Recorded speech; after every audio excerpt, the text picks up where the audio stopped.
So like I said, I've been anticipating this study for quite some time. After the last blood red moon happened, I knew what was going to happen. That unless something really big and explosive, happened, there were going to be a lot of naysayers out there, and and saying, "See, these 4 blood red moons came and nothing happened." That's not true.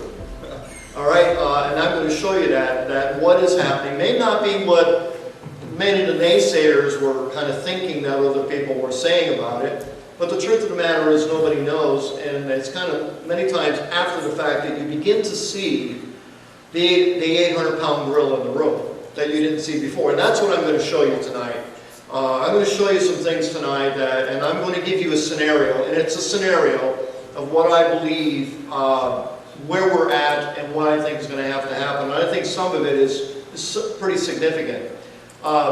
Today is special to me too, because this time anyway, because it's 20 years, all right, so since I published this book, Signs in the Heavens. And quite honestly, I was the first, one of the first, to begin to look up and say, you know what the Scripture is saying concerning Bible prophecy says there's going to be signs in the heavens.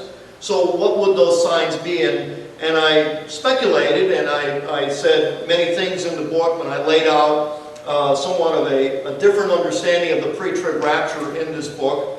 And for quite honestly, for the most part, the book was pretty much ignored. It really was, because it was just too different from what everybody else was saying. But then in recent years, a lot of people have been jumping on the bandwagon and saying, the Bible does say there'll be signs in the heavens, and we're going to be looking at that. In fact, the very first place where we're going to look tonight.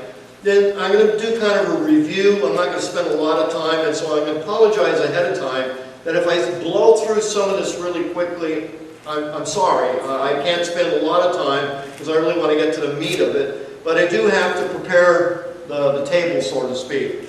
And in Luke 21, verse number 8, is a passage that many prophecy students are familiar with, and it parallels with Luke chapter 24, and verse number 8 specifically. And when Jesus was warning, the very first thing I like to point out is that Christ said, "Be not deceived."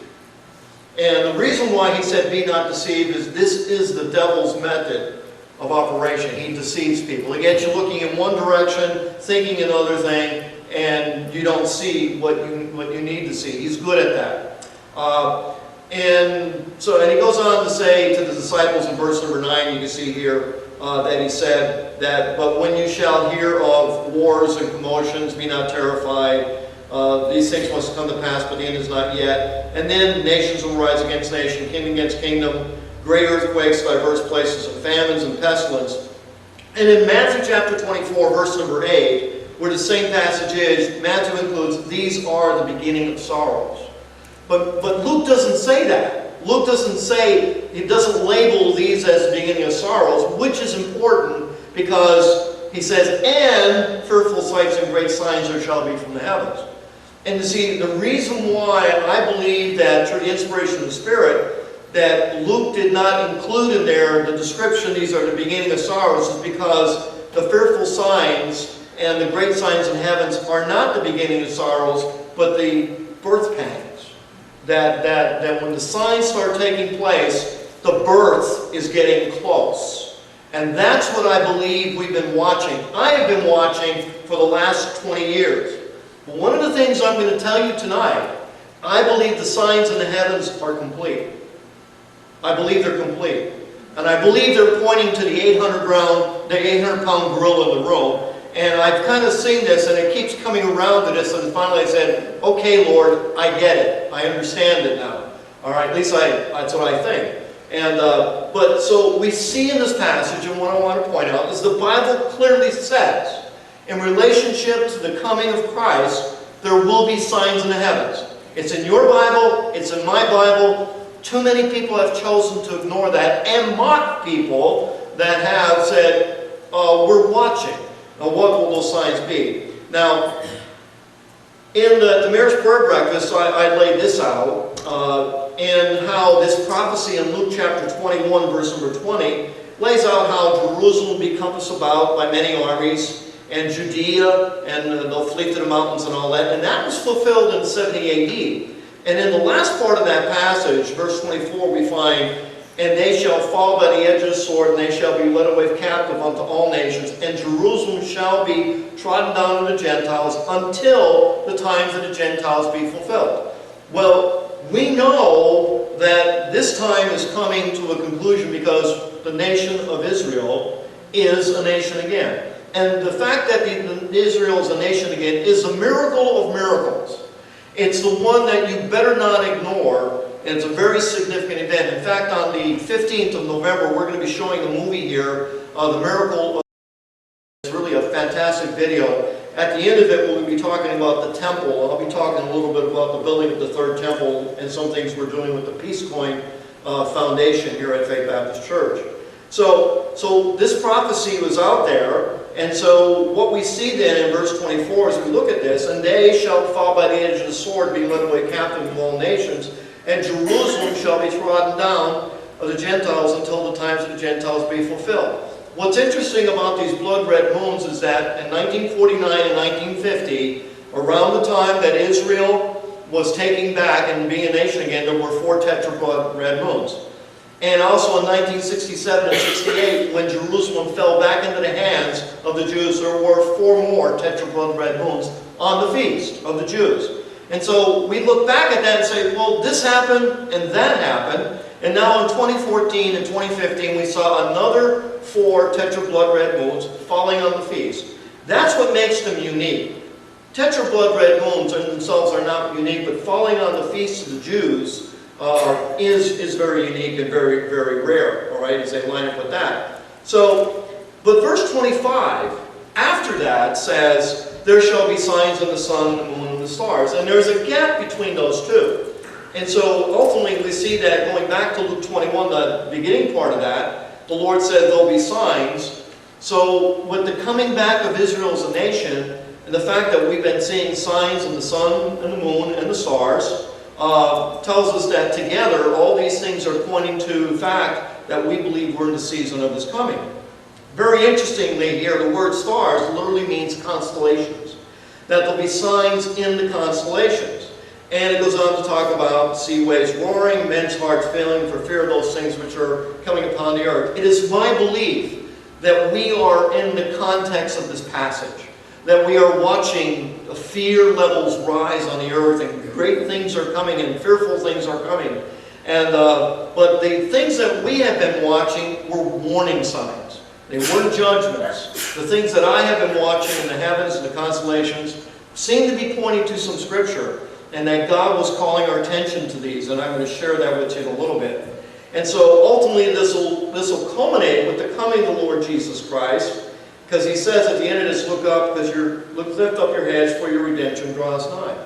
And so the question is, a lot of people say, well, okay, the first set of tetrablood red moons, Israel becomes a nation. The second set, Jerusalem falls into the hands of the Jews, and they have control over Jerusalem somewhat. And so the question is, well, what does the fourth one mean?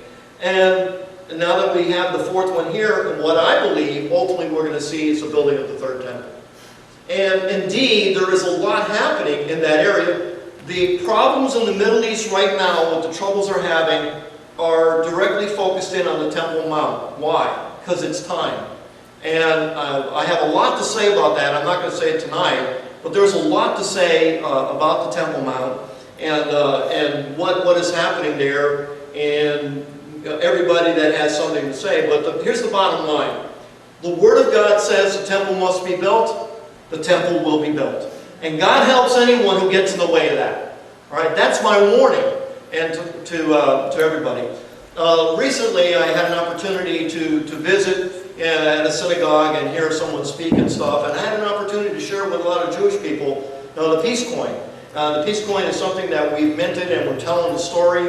And ultimately, the story ends with the building of the temple, where God says, "In this place, I will give my peace." And my admonition to my Jewish friends was that the temple is going to be built. The focus for God is Jerusalem. And what I'm saying to people is, look, here's the message. Until there's peace in Jerusalem, there will not be a lasting peace in the world. That's God's peace plan.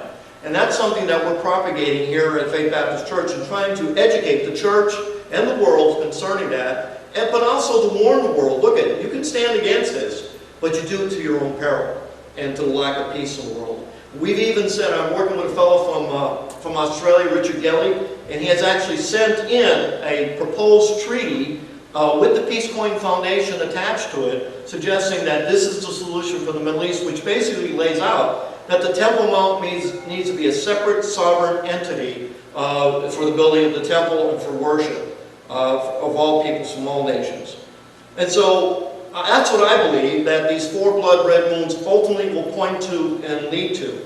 But still, so 20 years ago, and I find myself here 20 years later, when I started my research on the book of Revelation, and specifically I was looking at Revelation chapter 12.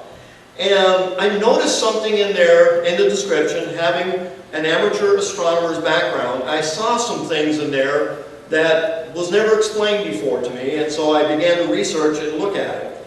And I became aware of a solar eclipse that was going to take place on October 24th, and you can see it here. And I noticed the progression in the positioning of these eclipses as they were moving along the constellation Virgo. All right? And the last one, which took place on November 3rd, 2013, which was a precursor to the blood red moons, was, I believe, specifically fulfilling what was found in Revelation chapter 12. God was saying, this is the time. I'm looking at God's creation as the cosmos, the constellations, as a great timepiece, a cosmic clock, if you would. It doesn't control anything. It's an indicator. And as things line up, and as things line up with the Word of God, as things line up in the heavens and stuff, as you look at all that, you say, this can't be coincidence. And that God is calling our attention to this, and I'm going to show you that. But the point of this is that things have been progressing along this line until it gets to this eclipse, gets in Libra. Libra is scales. It means a time of judgment. And that's what I believe, ultimately, that these signs have been pushing forward, and as we've been looking at them progressing in the constellations in the heavens, we're now at the place, at the constellation of Libra, all right, where this eclipse is taking place, and I believe that we're entering a time of judgment. Now, in Revelation chapter 13 is a very interesting passage. In Revelation chapter 13, we read about a beast rising up out of the sea. And what's interesting about this, as we're going to see here, is that this beast has 7 heads and 10 horns, and upon his horns 10 crowns. And the beast which he saw, these crowns and these horns, he mentions here, one was like a leopard, one was like a bear, and one was like a lion. Now, I know from looking at these that going back and looking at the book of Daniel, I know that the lion was Babylon, I know the bear is the Medes and the Persians, and I know that Greece is the leopard. There's just no doubt about it. You go to Daniel chapter 7, and you look at it, you see the 4 great, you see the lion and the bear and the leopard in there and the horns. You go to Daniel, come back to, and you go to further on in Daniel chapter 7, you see the 4th beast and the horns all mentioned there, and that these are kingdoms that they represent. And going into Daniel chapter 8, we see very clearly that there's another vision given here, and the ram is Medes and the Persians, one of the horns, and the other one is Greece. So there's no speculation about what this is. But what's interesting about this prophecy is that it's talking about this beast, and this is the Antichrist, if you would, rising up out of the sea. And this beast that he saw is like a leopard, he's like a bear, he's like a lion. And he's looking back at that from a perspective of looking at in reverse order. And you can see that with, first he mentions Greece, okay, or the leopard, and then the Medes and the Persians, and now we're back to Babylon. So it's the perspective that's interesting. And so this prophecy in Revelation chapter 13 is about the rise of the Antichrist, and he's given time to rule for 42 months, and I believe that this is what's going to happen at the middle point of the tribulation period. Okay, so I just want to lay that out there. Now as we go back to Revelation chapter 12, this is where it really gets interesting. Because if I go back to this, what I want to point out is, see here, he has 7 heads and 10 horns. And what's here? And upon his horns are 10 crowns. The previous chapter in Revelation chapter 12, we see here, going down to the dragon, which is mentioned here. The great red dragon has 7 heads and 10 horns and 7 crowns upon the heads. It's like, wait a minute. The 7 heads were crowned in Revelation chapter 12, and in Revelation chapter 13, the horns are crowned. Well, what's the difference here? What's the meaning of the crowns? The crowns is empowerment. So in Revelation chapter 12, at the beginning of the tribulation, the 7 heads, which represents Gentile rule of the world, are crowned. Now, these 7 heads, there's different ways to look at this. I believe the 7 heads are pointing to 6 kingdoms that came before. What are those 6 kingdoms?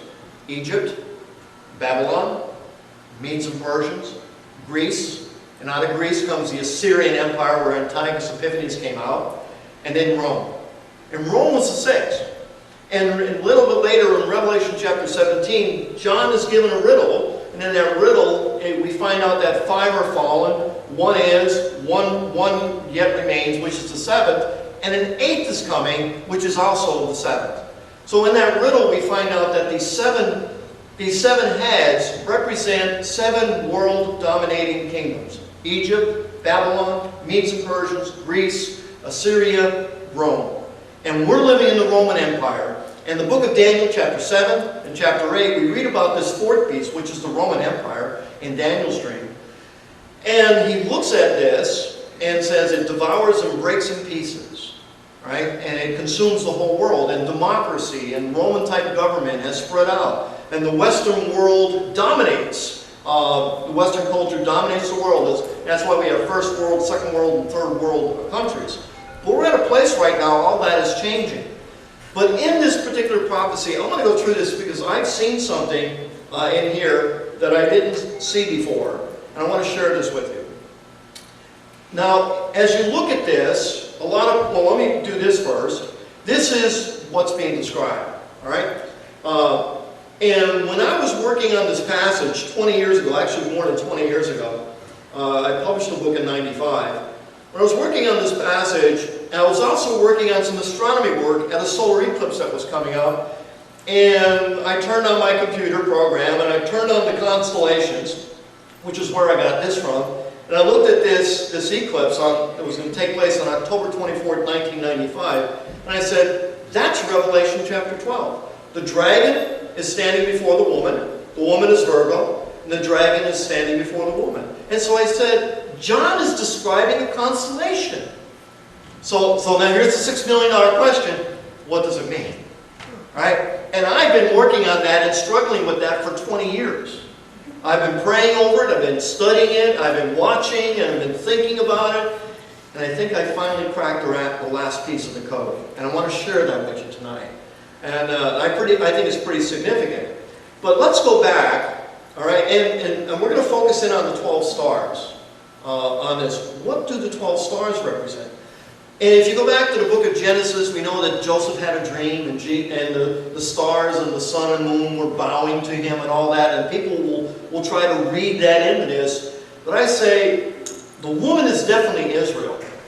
But the stars, it could be the 12 tribes of Israel, but I think they're in the context of Revelation chapter 12. In light of the heads and the horns on the dragon, we need to look at it at the stars that are crowning the woman's head in the same context as kingdoms or rulers, if you would, of the resurrected nation of Israel. And so that's what we're going to do. So let's look at this. Now, he sees a great wonder, a sign. The word there for wonder literally can be interpreted as sign in the heavens. It was a woman. That's the constellation Virgo. She was clothed with the sun and the moon under her feet. Now, a little bit of an astronomy lesson here. When the sun and moon are together, an astronomical understanding is that that's a new moon. When the sun and moon are together, the moon is not lit up because they're together. Only when the sun and moon are on opposite sides of each other is a moon fully lit. So the fact that the sun and moon are together in the same constellation, astronomically speaking, that's a new moon. And you know what a new moon is to Israel? It's the beginning of a month. Well, what month? The 7th month. September, October. Because that's when the sun and the moon is in Virgo in our day. And that's important to understand. In our day, today, after thousands of years, and by the way, the sun in its seasons moves what's called precession.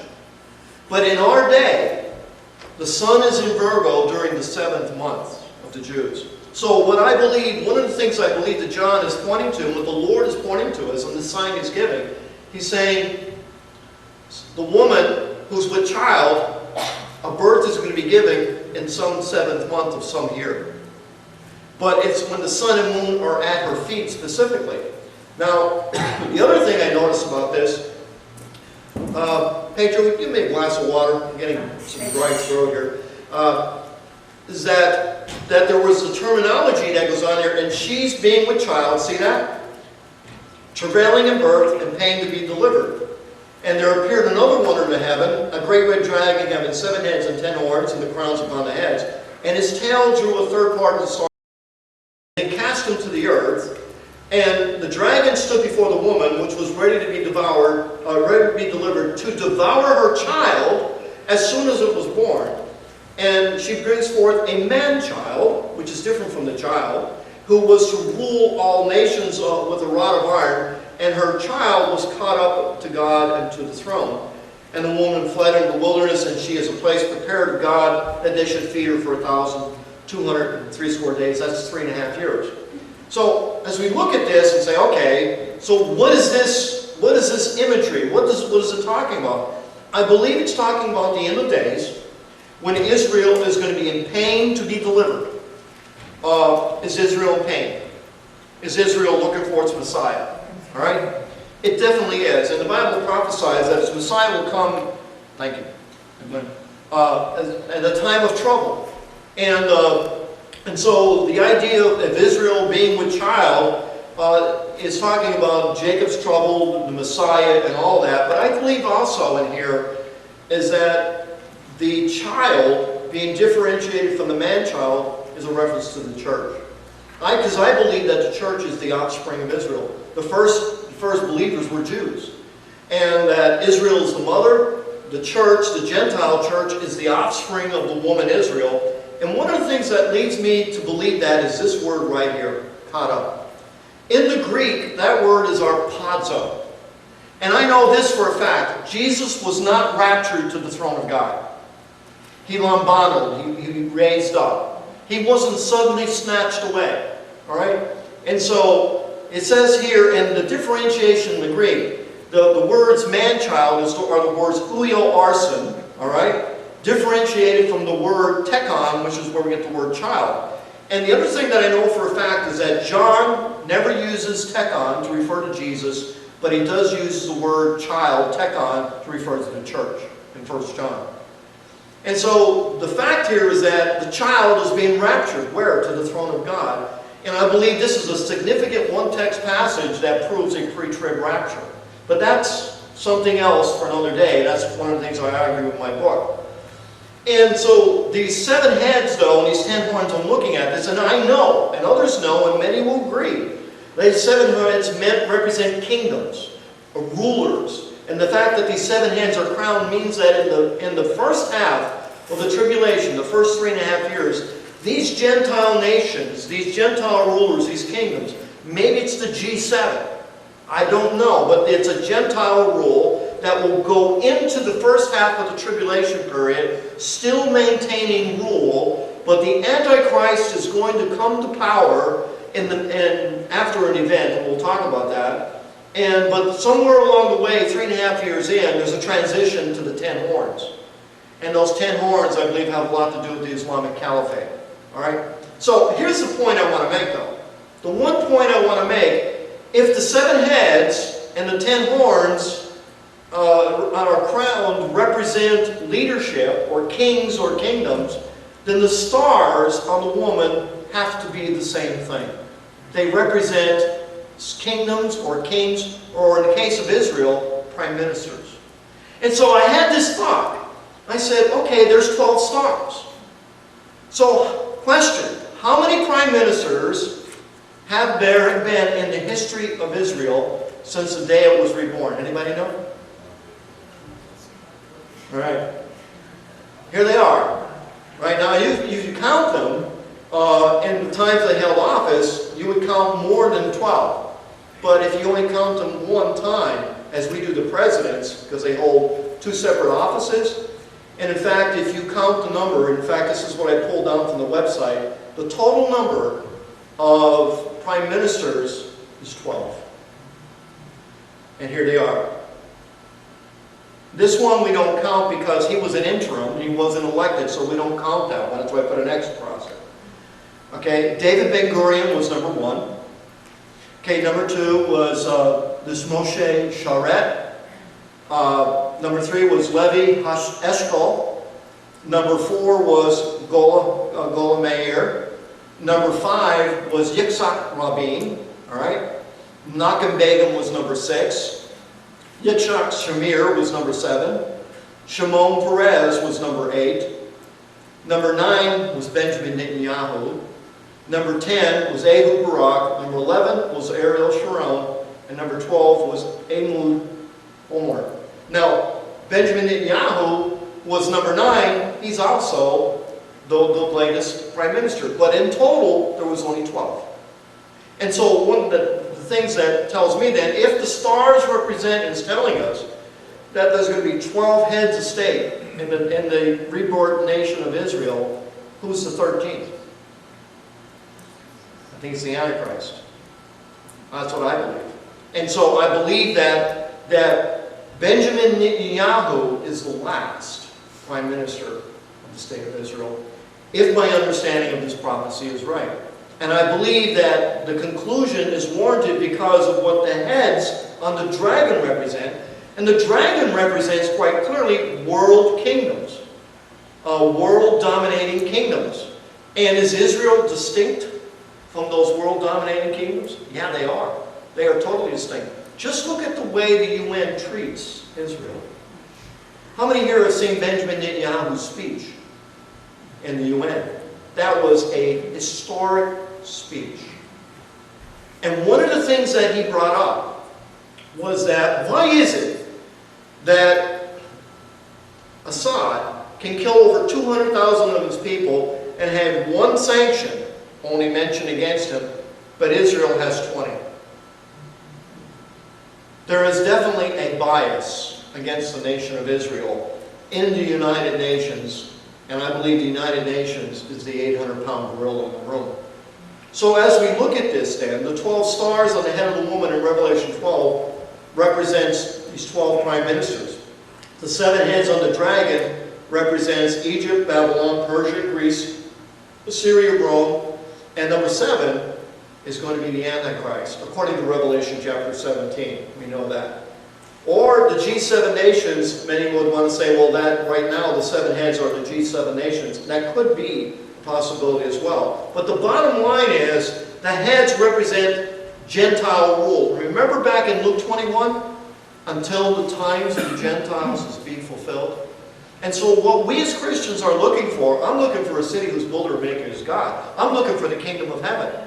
And if you read the book of Daniel, chapter 7, chapter 8, chapter 2, that in the prophecies in the book of Daniel, you find out that the good news is the saints will rule on high, the saints will inherit, will take the kingdom, and the kingdom will be an everlasting kingdom. All right? So that's what we're looking at here. And the 10 horns on the dragon, I believe, will have something to do with the caliphate that during the middle of the tribulation period will come to power. All right? Now, there's another interesting prophecy in Micah chapter 5:3. I'm just briefly going to show this. But down here in verse number 5, it talks about this remnant, and this prophecy here. And I go through this. Verse 5:3. Therefore will he give them up. I believe that happened in 70 A.D. Until the time that she will be in travail, she brought forth a child. That's Jacob's trouble. Now, and then so this idea is that in 70 A.D. God gave them up. But then there's going to come a time of her travail, and that's what we're seeing right now with the rebirth of the nation of Israel.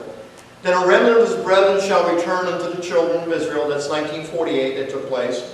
And he shall stand and feed in the strength of the Lord and the majesty of the name. The Lord God, and they shall abide. God has supernaturally sustained Israel. For now shall he be great unto the ends of the earth. This is the first coming to the millennium concerning Christ. And this man shall be the peace, the second coming. When the Assyrian, that's the Antichrist, shall come into a land. All right. What's interesting today is what's going on in Syria, and I'll speak more to that later.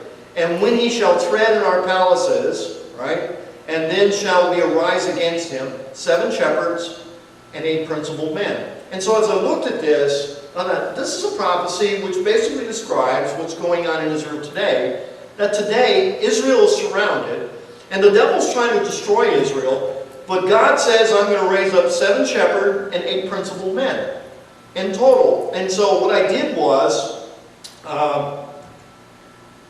let me just go through this, is I went back to this chart and I was able to divide, depending on the positions of the parties, to 8 and 7. All right, but one of them gets eliminated here because it wasn't, because he was not elected. We also find in Revelation chapter 7 this prophecy of 7 kings, 5 are fallen, 1 is not yet to come. And this is talking about those 7 kingdoms in total. Rome was the 6th, the 7th one will be Antichrist, and the 8th will be Antichrist resurrected in the second half of the tribulation period. And so as you look at this then, the 8th one, which is interesting here, the ones on this side are anointed, the ones on the left are called shepherds. But you can divide these prime ministers of Israel into 2 groups. And to me that's really interesting in this prophecy that some are shepherds, some are principal, some are anointed, some are not. But in total there were 14. And that certainly is the case with this. And so these 2 prophecies kind of come together and kind of collaborate, that we have seen all the prime ministers that we're going to see for the nation of Israel until the coming of the end. So this means that Netanyahu is the 7th and the last before the Antichrist, all right, according to this prophecy. And here's something really interesting now, and this is where I want to go with this. October 24th, 1995. And this is what I began to notice.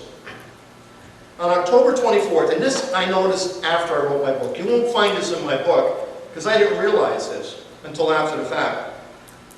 But on October 24th, anybody know what October 24th is besides me and yesterday? Did anybody here light up their house in blue?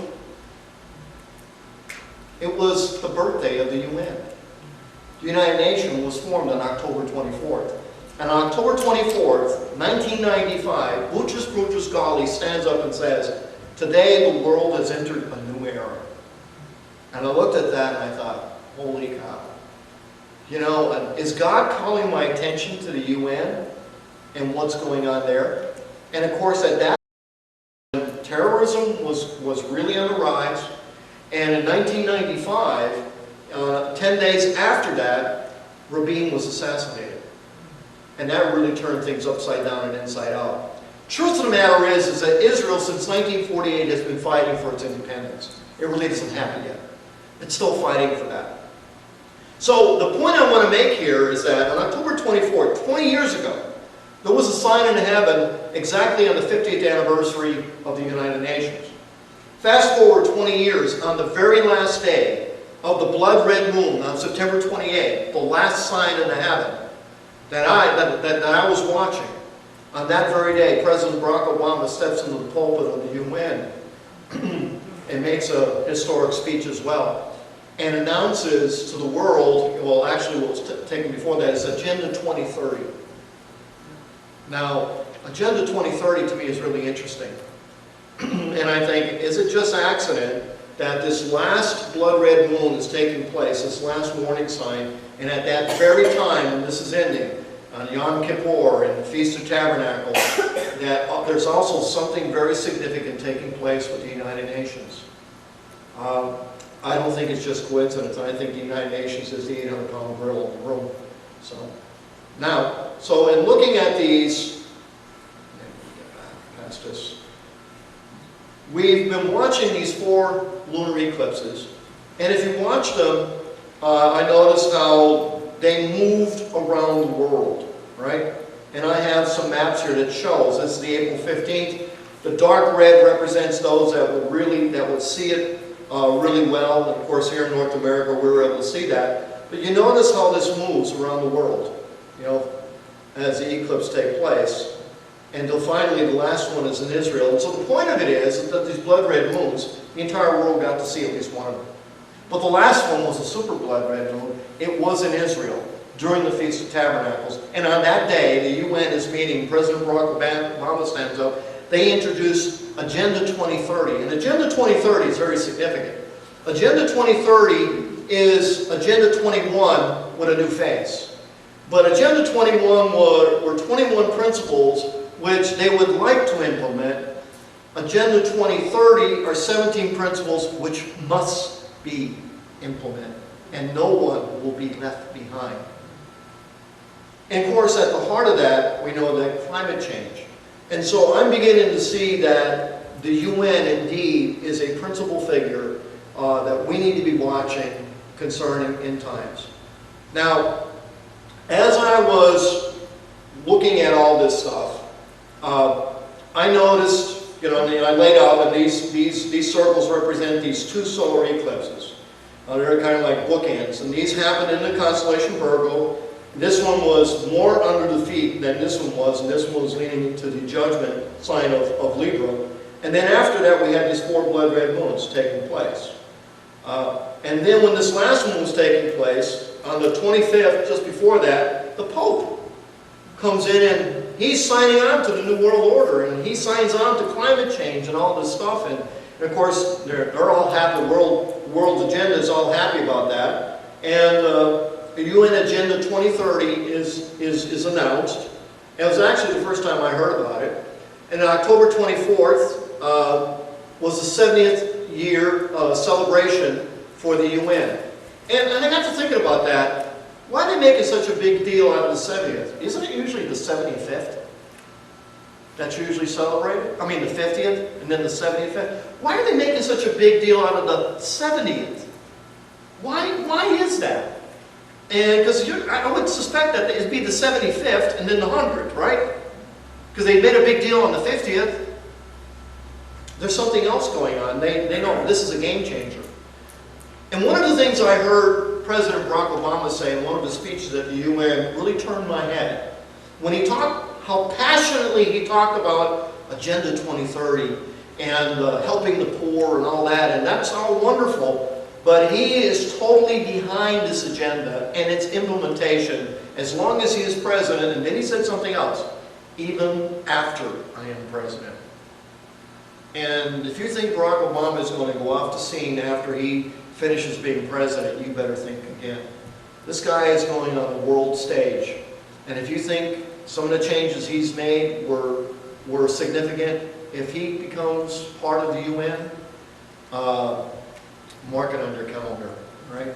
So the 70th year celebration takes place, and all this, and people are saying nothing's happening with these blood red moons. Oh yeah, the New World Order is going into full gear. That's what's happening. And I believe the warnings are over. I believe the warnings are over, and the celestial warnings are over, and it's time to start paying attention to this, all right?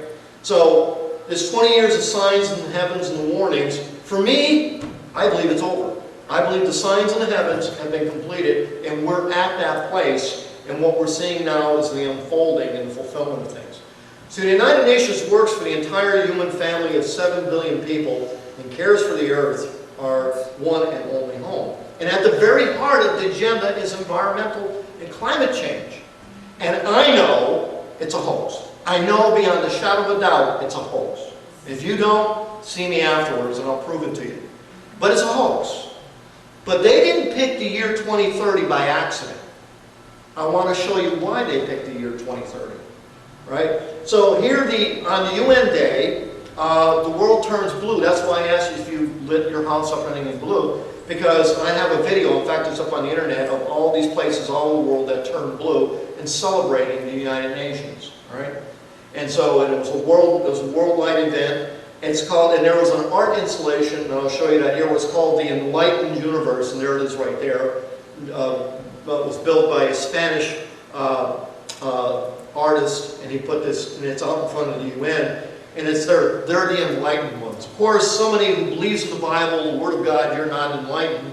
I would beg to make the opposite argument, that we are the enlightened, they are the ones that are in darkness. Folks, you better understand something about the UN.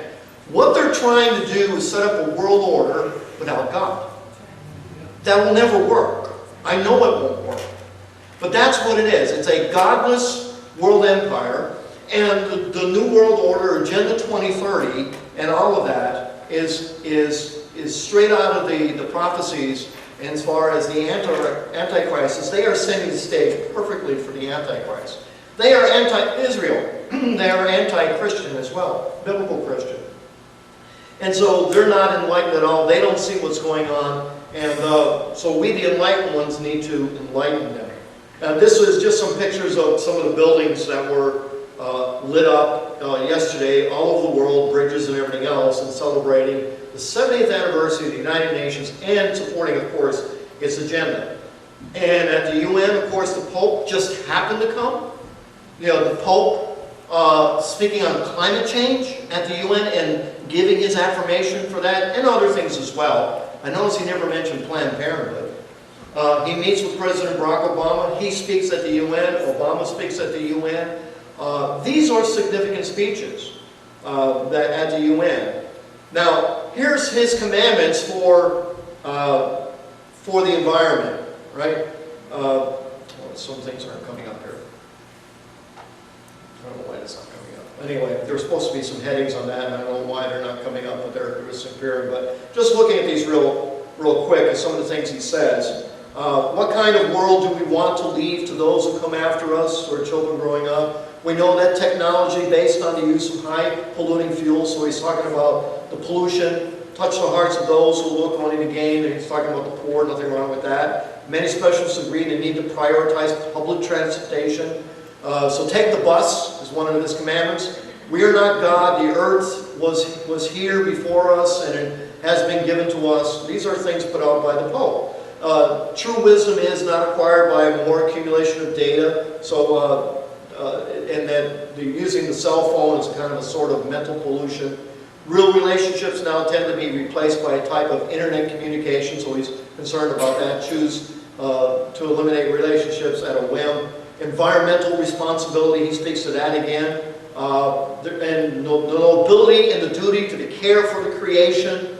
These are his commandments. We must regain the conviction that we need one another and we have a shared responsibility for others. So it's all about the planet and pollution, and Agenda 2030 plugs in specifically for that. There's a verse in the book of Revelation, chapter 14, verse number 6, where an angel flies into the midst of heaven, and this is, I believe, around the middle of the tribulation after some of the trumpet judgments have already sounded. Have an everlasting gospel, preach unto them that dwell upon the earth, and every nation and every kindred and tongue and people, saying with a loud voice, Fear God, and give him the glory. Give glory to him, for the hour of his judgment is come, and worship him that made heaven and earth and the sea and the fountains and the waters. Now, you may look at that and say, well, what's the big deal about that? Well, the emphasis is, don't worship the creation, worship the creator. Have you noticed what's going on in the West, in California? All right? I got something to say about that and the things going on with the trees and the grass out there. So, but quickly, what I want to do is to show you where we're at. I want to build this scenario. Everything I've given you now was just setting the stage. I believe, my understanding of the book of Revelation, the first 5 seals have been opened throughout the church age. The 6th seal, which is the sun being darkened, the moon being turned to blood red, is a cataclysm beyond anything the world has seen up to this time that will literally turn the world upside down and inside out. I believe it is the judgment that will level the armies of Gog and Magog when they come against Israel. I believe in the midst of this, the rapture, the preacher of rapture will take place. I believe after this event, the world will be very different. And I believe after this event, the world that does not want to build the temple now will beg the Jews to build the temple. All right? This is going to be a very significant event. It's going to end the church age. And it's going to introduce the world to the 7 years of tribulation. This is what I believe God is warning us about. This is what He's saying. This is ahead. How much ahead? We'll take a look and see the potential for it. But I believe it's in our future. In the future of the world. So I'm going to focus in on that. Then we're going to look at Ezekiel 38 and 39. The battle of Gog and Magog. And we're going to plug that in. We know that peace is coming with the building of the temple and the prophecies with the Antichrist. And we know at the end of 7 years, Jesus Christ will come and set up His kingdom. So let's focus in on this a little bit. Let's go to the next slide here. Now, there are different positions. My position is a pre-trib rapture. I believe before the tribulation starts, the rapture will take place. All right? There are some that have a mid-trib position. And there are others that have a pre-rapture position, and there's some called the post-trib rapture position. I'm of a pre-trib rapture, and I can make the case and support that. Now, these flags that we're going to put in represent, well, where's the battle of Gog and Magog going to take place? And by the way, Russia is in Syria. Russia has a treaty with Iran. This is exactly what the prophecies of Ezekiel 38 and 39 predict. In fact, there is a rabbi, a 76-year-old rabbi, that has put out a news bulletin. He believes the stage is being set for the battle of Gog and Magog for those very reasons. So they know it too. And just as another side note, the study, the word study for the Word of God during the Feast of Tabernacles is Ezekiel 38 and 39, the battle of Gog and Magog. And so just imagine yourself. On the first day of the Feast of Tabernacles, you're beginning to read Ezekiel 38 and 39, and then the following day, Russia sends these jets and everything into Syria. What are you thinking?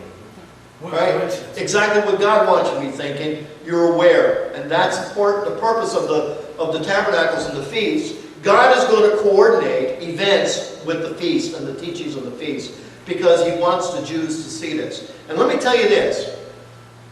Today, not many Jews understand the prophecies. Not many Jewish people today can take the prophecies and see what we see. And I believe that this is what the Lord meant, that He wants us to provoke them to jealousy. We need to be the eyes and the ears of the prophets, and we need to tell them and share with them. In fact, this is exactly what I did when I went up to Wilmington recently. It was last Friday. Or last Thursday, I went up to Wilmington. And I was there at a synagogue, and I was going around with the peace coin. I was sharing the peace coin, and I was showing people the peace coin. And because there was a guy there talking about the security. He was a security chief in Israel. He's trying to secure a bulletproof vest for the security chiefs. And I think it's a great program and that there's there. They do need these vests. But I took out the coin, gave him my card and stuff, and says, this is God's plan. God's peace plan. Israel, the menorah. Israel is to be the light of the nations. And started to tell the story. And talked with 6 different individuals there and shared the story of God's peace plan, how it ends with the temple. And in that temple, God is going to place His peace there. It's like, don't leave God out. God has a plan. This is going to happen. If you think the birth of the nation of Israel was a miracle and impossible, when you see the building of the temple, it's going to happen. Now I'm trying to encourage them and to give them hope and say we're pushing for God's peace. And so, but in the meantime, Russia's moving in and they're looking at it. They're being surrounded, but the prophecies tell us that God will deliver them. I believe that it'll happen with this event, the opening of the 6th seal, and the judgment against Gog and Magog will be one and the same thing. Right now, we're seeing the stage being set for that battle to happen. Some put it inside the tribulation, some put it at the middle, and of course there's one at the end of it after the 1,000-year reign of Christ. But right there is where I put it, in these 2 places. So I'm just going to go through all this. Now, I believe that the confusion over this is because too many have misunderstood what the seals are for. Too many look at the first riders of the four horsemen and say, that's the Antichrist coming and the apocalypse. I say, no, that's not what it is. The first 4 seals have to do with the Lord of hosts working throughout the church age. The 5th one is about the martyrs that die throughout the church age. The 6th one ends the church age. And that's what we're going to focus in on right now. So what I'm going to do is I'm going to build a scenario for you. And I'm going to plug the things in. And I'm going to show you what I think was happening with the different events taking place. The year 2015, 2016. In case you haven't noticed, that's where we're at, right? September 24th, 2015 is a Jubilee begins. It began with Yom Kippur. We are in a Jubilee year. It's a fact. That is kind of like an intercalary year. It's like a year in between. And I believe in this year is going to be very significant. And I believe the final stage is being set. And that there's a good possibility that within this next year, the Battle of Gog and Magog is going to be staged. And the events could unfold very rapidly. So let's just say in the scenario that sometime between now or a year from now, that the Battle of Gog takes place and the judgment takes place, right? What would that scenario look like? I believe at this point the warning signs, the cosmic warning signs have ended. That we are at the place. And as we look at the world right now, where do you see the world 7 years from now? Really, where do you see it? Everybody knows something's got to break. Something's got to give. We know the IMF is planning a new monetary system. We know that the President of the United States would love to surrender the sovereignty of the United States to the UN and disarm every American. I know that for a fact. That's what he wants to do. I know Agenda 21 wants to limit our property rights. And I know that President Obama wants to give more power to the United Nations. That's a fact. And so we're at this place right now. We better watch very closely what the United Nations is doing, because it is the 800-pound gorilla in the room. It really is. And so the UN Agenda 2030 is implemented. All right, in the year 2015, that's on actually the 24th of September. Isn't that interesting? On Yom Kippur of all days. That's where it was officially implemented. Now, so let's say the Gog and Magog unfolds. This battle unfolds before our eyes. And then the sixth seal is open, and Gog and Magog is defeated. The rapture of the church takes place. And that's according to Ezekiel 38, 17, 23, Joel chapter 2, verse 15 and 20, and Revelation 6, 12 to 17. Ezekiel 38 and 17, 23 talks about the mountains being moved, all right, and the hills being moved and all that. Joel 2, 15 to 20 talks about blowing a trumpet in Zion and how God is going to, His fury is going to come in His face, and He's going to judge, and He's going to remove the northern army far from Israel. Revelation 6, 12 to 17 is about the sixth seal. Now, so let's say that takes place. So 2016 to 2023 is a 7-year period. What we find in Ezekiel 38 and 39 is this, verse number 9, is that after the battle of Gog and Magog, it says that Israel will be burning the weapons for 7 years. Okay?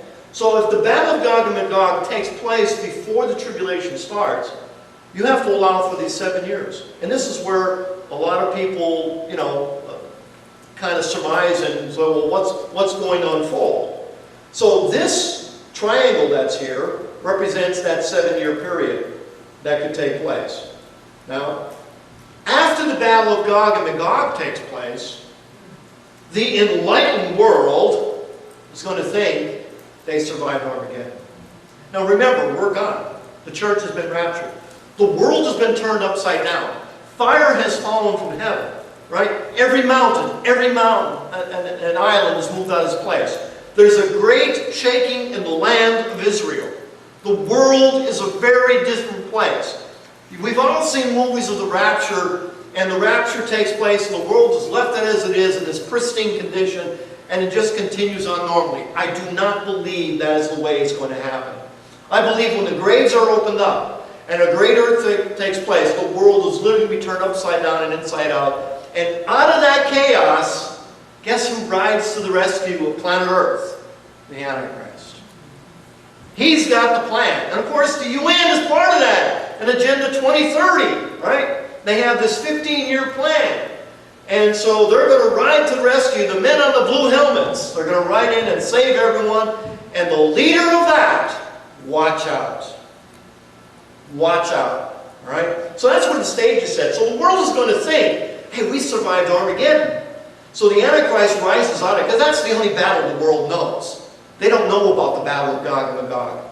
All right? A 7-year peace treaty is negotiated, and the third temple building is approved, and the building begins. Maybe in this period. See, you need that time space in between for the things to be settled, the world to come back together, for things to coalesce. So the world is thinking it has survived Armageddon. It's all over. And all those wacky Christians, well, they were killed. They're gone. Right? The resistance is gone. But then you come to the year 2023. So let's say for 7 years Israel is burning the weapons. That all in that time the world is coming back together, and from that devastating event, and a new world order is in place. And of course this is where the 7 heads are crowned, and the Antichrist is at the head of that, and he brings in this peace treaty, and they're going to build the temple, and it's kumbaya for everybody, right? Because by peace is how he comes in. Now I'm just going to put a marker here for the middle of the tribulation period, and then all of a sudden the 7th seal is open, and the first trumpet sounds. And the 2 witnesses are on the scene, and they're warning the world about the UN, about Antichrist, and Israel, and all this. And of course, this new leader of Israel, who brings in this peace treaty and stuff, is the 13th Prime Minister, if you would. And I don't know how it's all going to work out, but there's going to be some new leadership. But all of a sudden, this trumpet sounds, and what this brings about is a third of the grass and a third of the trees are burned up. The 2 witnesses are there, and they're going to measure the temple, because the temple is complete, and they're measuring the people of the temple. But all of a sudden, these judgments start falling. A third of the grass and a third of the trees is burned up. Have you heard what's going on in California? I'm going to show you a picture at the end of this. And the picture at the end of this is going to bring about, we'll show you, it's an X-ray vision. And in May of last year, they estimated that 12 million trees were dead. But the X-rays show that that number is actually probably closer to 120 million trees. The first seal is a third of the trees and a third of the grass burned up. A lot of people think that when this trumpet is sounded, is that instantaneously when the trumpet is sounded, that a third of the trees are burnt up. No, I believe each trumpet has a year to work out. And then the following year, another trumpet. And the following year, another trumpet. So over a period of years, and see, this happens slowly. And when it happens slowly, people don't tend to notice it until you look back and say, wow, look at all the devastation. Look at all the flooding. Look at all the dead trees. Look, and it's like, what's going on here? And that's where we're at, folks. I told folks this morning, I said, you know, this may be my last prophecy presentation. Way to is just reading the newspaper. And they keep track of what's going on. So quickly though, this is what's going to happen. The 2nd trumpet is sounded, the 3rd trumpet is sounded, the 4th trumpet is sounded. The first woe, it happens about the middle of the tribulation. Satan is cast out from heaven. The angels, the 2nd woe, the trumpets, and all this works out, and Armageddon's at the end, and the 7 years of tribulation. And so this would take us to the year 2030. Now, the caveat of all this is that this time period here, it could be 7, it could be 3.5, it could be 0. You know, it could be that, you know, there isn't a time gap between this. We don't know. And that's good, because only God knows the day or the hour. But this is a scenario where we could be. And the year 2030 wasn't picked by accident by the people at the UN, because I know for a fact the sun is going into hibernation. And I know for a fact, because I read Dark Winter by John O'Casey, how the sun is going into a reduced energy. And these are just some quotes. And he says that the theory of man-made global warming, climate, is one of the biggest hoaxes ever. That the sun goes through a 200-year cycle. We're now in the cycle. And he's been correlated with 100% accuracy concerning that over a 2,000-year period, actually. And so they know that in 2007 it was confirmed. And then given what they know concerning the system, that we should not be surprised to see record-setting catastrophic volcanic eruptions, earthquakes taking place, along with this hibernation of the sun taking place. Now, he goes on to talk about how the fact that there's no real global warming going on is a contradiction, and UN officials pushing the corrupt, man-centered theory. See, they're at the heart of it. He says, in the past, it is clear for those who do not wish to be condemned to repeat the past, we must remember the critical lessons of the past. He gets talking about Napoleon Bonaparte. If he only knew what was going on with the sun, he never would have made a mistake in attacking when he did because the weather turned against him. And here's what they learned. It's always hottest before it got cold, and we went through a heating spell, but now we're going into a cooling spell. And quickly, this is a chart. 2015, that's where we're at, right? 2030 is where this is going to peak. The temperatures are dropping. Our winters are going to be longer. It's good news for you, Jim. Energy prices, right? Lots of energy. Right? 2030 is where it's going to peak. Isn't that interesting? See, what do they know? The UN knows what's going on with the sun. They know it's going to get colder. They know there's a problem with agriculture when that happens. Why? Because it's happened before. It happened just before the birth of the United States, the Maunder Minimum, right? And others took place. Every 206 to 210 years, the sun goes through the cycle, and guess what? It's going through another one. They know that the world is going to be pressured to produce enough food for the population. But guess one area which is going to be protected, or one of the ideal areas for this to take place, is Israel, the Middle East area. So they know this, and they are legitimately worried about the agriculture and all this, but they're using it to promote a worldwide agenda. It's not man-caused, it's the sun causing it, and it's not warming. That's why they went from global warming to climate change. This is happening, folks.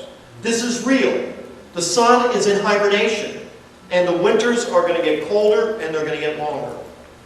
And they know this. That's why they picked the year 2030, because they think they can say, see, we were successful, now it's getting warmer. Right? We're coming out. Our efforts have paid off. They're not stupid, but neither is the Lord. And the Lord's going to frustrate their devices. So I'm just going to blow through all this because we're just about out of time. But these are just some charts that are in the book, and it all verifies a low sunspot activity and the correlation to what's going on in the sun with the weather.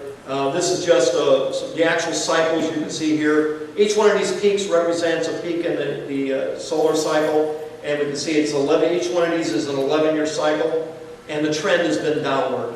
And when there's less sunspot activity on the sun, it affects our weather, and it produces more clouds and all that. And so, all right, so the warming cycle ended officially in 2007, and now it's getting colder, and it was a kind of a delay in this, and it was stretched out a little bit, and that's what these things sound. So that's what I believe is taking place, and this is the scenario, and these are the things we have to watch for. Now, this is the drought that kills 12 million trees in California. This is an infrared or an X-ray picture of the trees in the forest in California. The blue are healthy trees. The red are trees that are in danger of dying. Just look at that. And that's where the estimate comes from. This is all over California in the west there because of the drought. This is going to turn into a desert land. And if things continue. And they're going to get rains on top of that. I think God's trying to warn us. So let me say this. My belief is that God is calling our attention to the United Nations and warning us about its unholy agenda. The United Nations is at the very heart of proclaiming man-caused global warming as a fact. They are using climate change as a new religion to unite people together to save the planet. The United Nations has initiated its 2030 agenda with 17 principles that all the nations of the world must adopt and implement. They are focused on doing this for the next 15 years. This is why it is called Agenda 2030 now. Agenda 2030 is Agenda 21 with a new face. President Obama is setting the stage for America to surrender our sovereignty to the United Nations concerning Agenda 2030, Sustainable Development. redistribution of wealth, the confiscation of all weapons, and the proclaiming climate change as the number one threat facing the world. And the Pope simply supports the New World Order. So we need to pay close attention to what the UN is doing. On another front, I want to focus on the Temple Mount, some news. These are just some headlines. On the Temple Mount, some see a dome and imagine an altar. All right, so people are beginning to focus in on the Temple Mount. Netanyahu agrees that things must change on the Temple Mount. He's unhappy with the current arrangement and the things, and it's a powder keg ready to explode. Yehuda Glick is someone I'm going to talk about here in a little bit. They're the Jewish Muslims and see the chasm between the two. Some Islamic groups were outlawed in the Temple Mount, the ones that are causing trouble. So just in all this, we just want you to see the Temple Mount is becoming the focus of attention.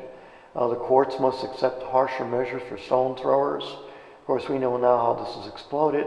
Arab lawmakers confer with Jordan's king about the Temple Mount. And here we see Egypt Sisi, who condemns the violations of the Temple Mount, but he's off base there. Netanyahu wants to resume talks immediately with Sisi, and of course what's prodding this is what's going on in the Temple Mount. And then of course we see Moscow enters the Syrian fray, but to what end? And Putin smells American weakness, has moved into the Middle East, which points to the fulfillment of Gog and Magog. And here we see a very interesting development with Yehuda Glick, who's at the tip of the spear when it comes to winning the right for Jews to be able to pray in the Temple Mount. He was invited to Turkey, to Istanbul, to participate in a joint public condemnation of terror and violence in the name of Islam. So it's very interesting that he was selected. Here's a man who was attempted assassination on his life.